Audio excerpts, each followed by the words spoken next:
I'm talking with Clayton Fredericks, who has designed this year's indoor eventing class at the Royal Winter Fair, the Horsewares indoor eventing class.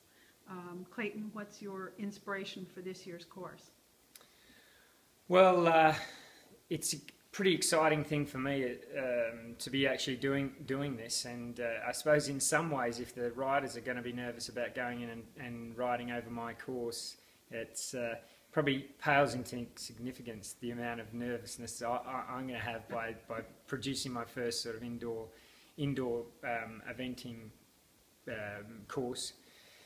I suppose what I did is I researched quite a bit. Obviously, I've ridden at a lot of indoor shows myself, and so what I wanted to do, having looked at the last few years on video, etc., what I didn't want was it to be too galloping and it becoming a little bit of just a race at the end.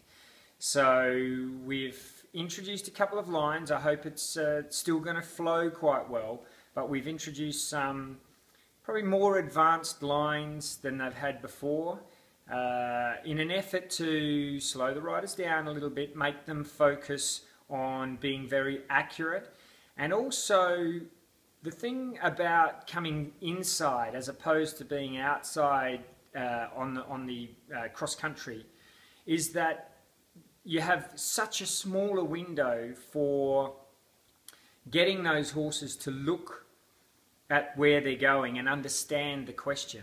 So really for me that's what we're testing. We're testing the rider's ability to be able to communicate through to the horse, this is where I want you to go, and then also the control, the degree of control that the rider has with the horse to be able to jump a fence, land and turn.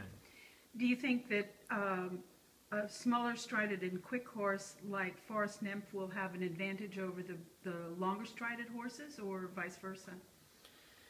I actually don't think the striding will be such an issue, although coming off the small turns going to create an issue with them being able to get forward at the strides, which are going to be pretty well standard horse strides.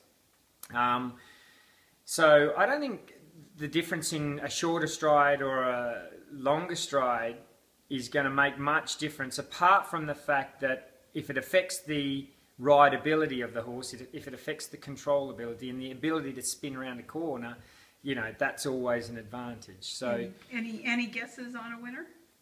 At this stage, you know, I'm only concerned with the course being the winner. That's really all I'm interested in. Of course, it'll produce a good. Someone's going to win it.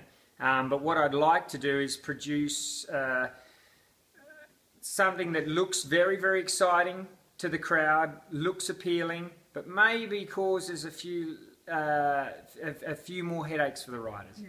Well, thank you.